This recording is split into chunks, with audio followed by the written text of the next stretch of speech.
One of the reasons I started this channel is because I love figuring out and sharing secrets and interesting facts in video games. And Deltarune has so many secrets that I just had to make a video on it. For example, the cute and lovely Netskis. Did you know you can do this to them? That's right, everyone. The Foxgrave route has been unlocked in Deltarune at last, and we can finally kill things in the Dark World without the use of ice magic. This is a true revelation by Toby Fox that Kris can be made such a monstrous murderer, and Susie and Rousey will do nothing to stop them. But that's not actually the secret I wanted to share with you all first thing. You see this mushroom?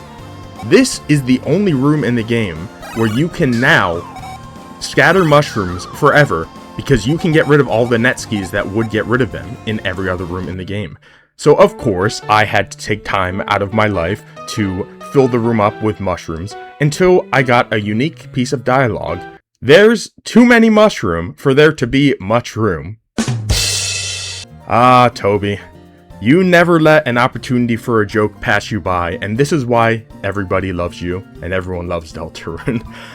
I have never seen this dialogue before in my life, and the second I found out that you could do this, and Toby Fox made a cap on the amount of mushrooms you could place in a room so you could have that one pun, of course I had to share it with everyone.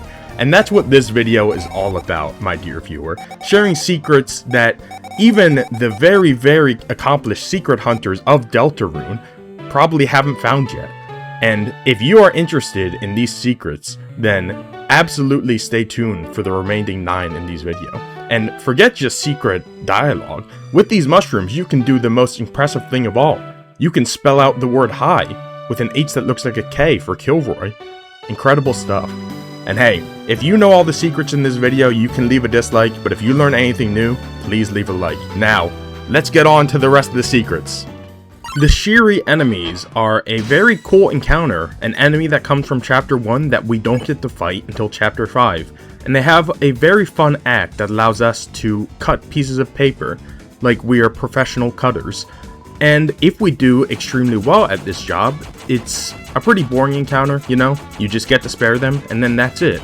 Although, if you do very well, you do get to see everyone's arts and crafts skills. But what happens if you perform poorly at the cutting minigame?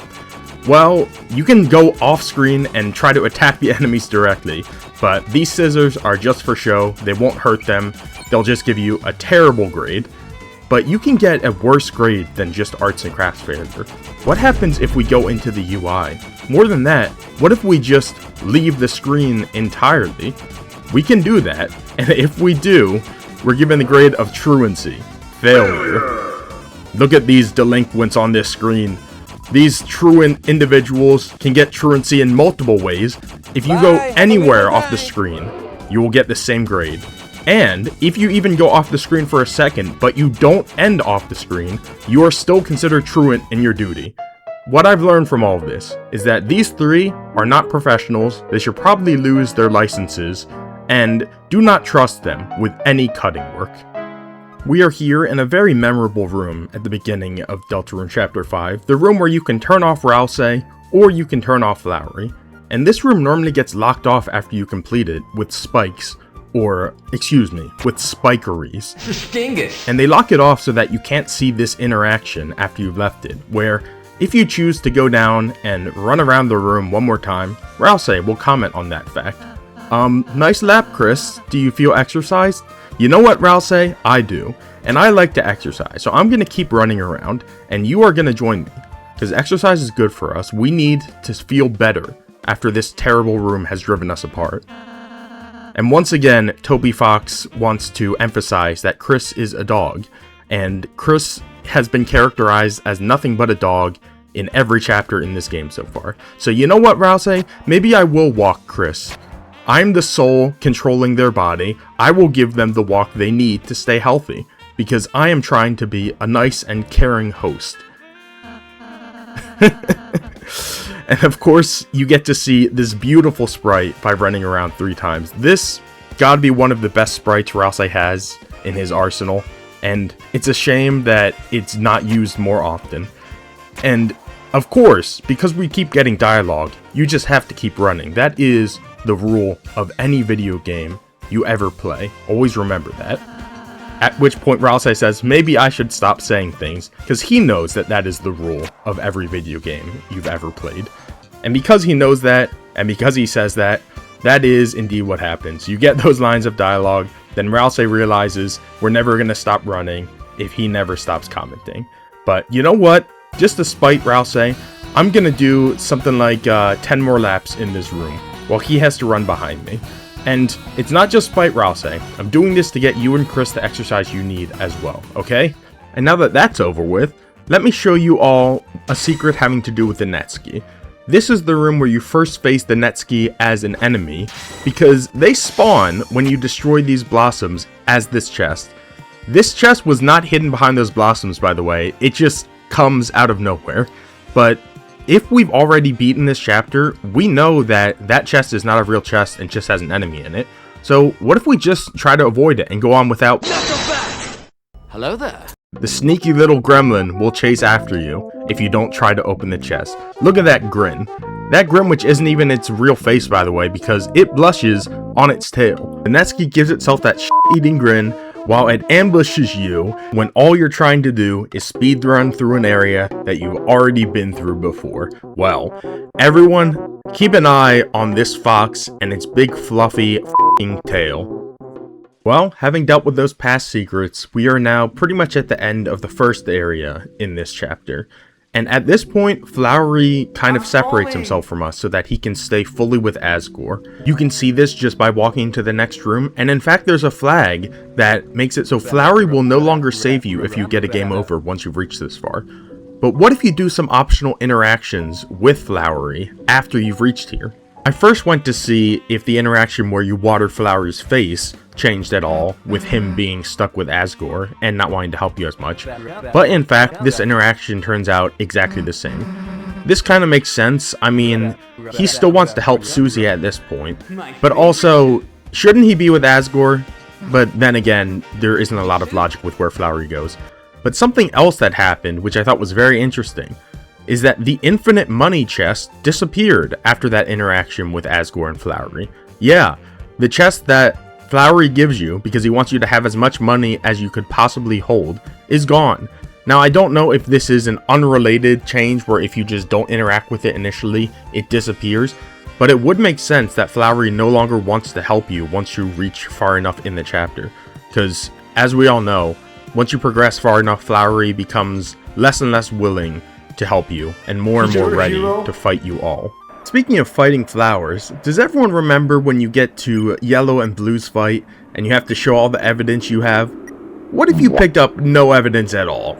Well, don't worry, your negligence has not caused you any harm. You can go to Blue and ask them to get more evidence, but yeah, I don't really want to do that. I just want to win this trial with all the evidence I have ever needed. None. And when you have no evidence to help you, you have one person by your side still, Toby Fox. Take it away, Toby. Make your case.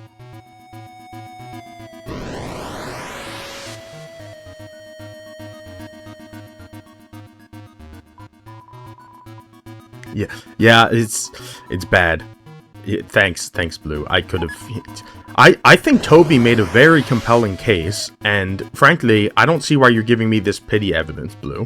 Whatever. I'll leave that trial to Toby Fox. He's got it down pat. And while we're here in the cliffs, this secret has to do with this leaf enemy in this room, but I also wanted to show off this Floridin, who found the only slope in the game and is obsessed with it. And I get it, man. This is some impressive stuff. Look at this. Kris gets to float because there's no actual mechanics for walking on a slope. I'm so glad that you pointed this out for me. Anyway, that's not the secret. The secret is that there's a glitch when you attack and act at the same time, specifically with this leaf enemy. Because when you attack them normally, they spin. If you attack and pause, they will spin infinitely. Yeah, that's all there is to it. This is less of a secret and more of a glitch, but it's definitely funny to see that Kris's attack animation doesn't get deactivated with this leaf enemy. And it's only with them. because if you try to attack any enemy in the overworld and act at the same time, you will not get, say, 50 hits in a row. It only works with this one Leaf, who is so free that they're willing to be constantly beat by Kris's sword. We've already talked about an objectionable enemy secret, Netskis, but why don't we give a secret to an enemy who has never done anything wrong in their entire life, the Caw-Caw. So I assume a lot of us wouldn't know anything about the shoe option because we are all lovely individuals who want to save this creature and have it love us forever. But when you call it over with Z, it takes a while and you almost run out of time. However, if you shoe it first and then proceed to call it over, you will see that the Caw-Caw will be much happier and much faster to come over to your side. It is insane how much faster the Caw-Caw comes if you shoe it first before calling it. Now, if you feel like that is too rude, then instead you can just become a maniac and spam shoe and call over and over again, absolutely destroying the Caw-Caw mentally until they have no choice but to make it over and be accepted by you. This is what Deltarune is all about, everyone. Mentally toying with the enemies with X until they eventually are forced to join your side. My final two secrets have everything to do with the Aqua and Seth fight, but one of those secrets starts at Aqua's first fight.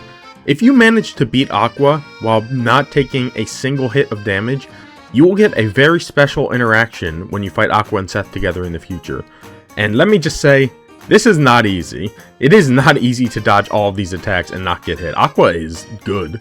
But if you honed your skills enough that Aqua couldn't lay a single finger on you, you'd remember that Seth starts this fight by attacking you with the attack you got hit with the most in the previous fight.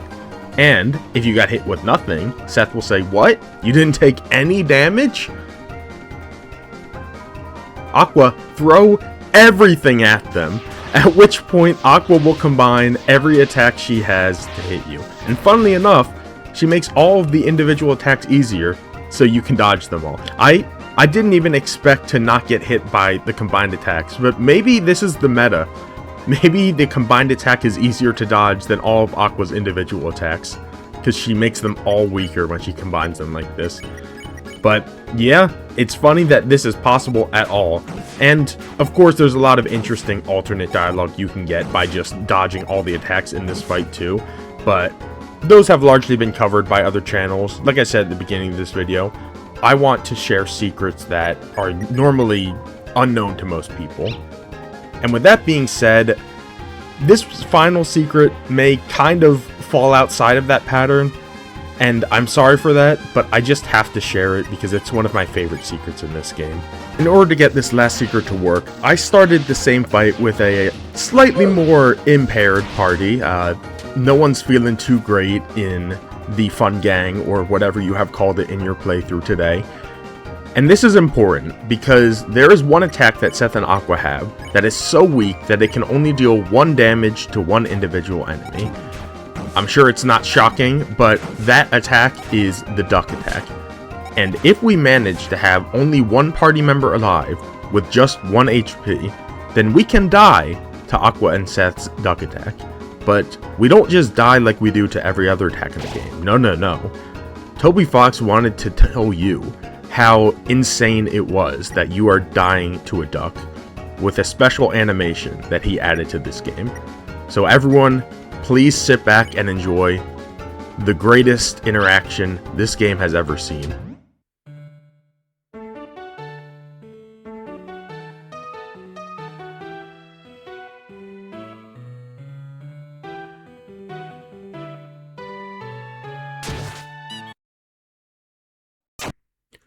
Rousey, buddy, you just weren't strong enough.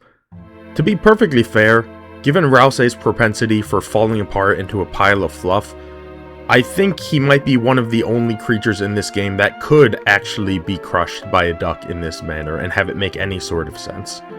But with that all said, thank you everyone for watching this video. I hope you learned a lot about this chapter because I certainly did just by making this video.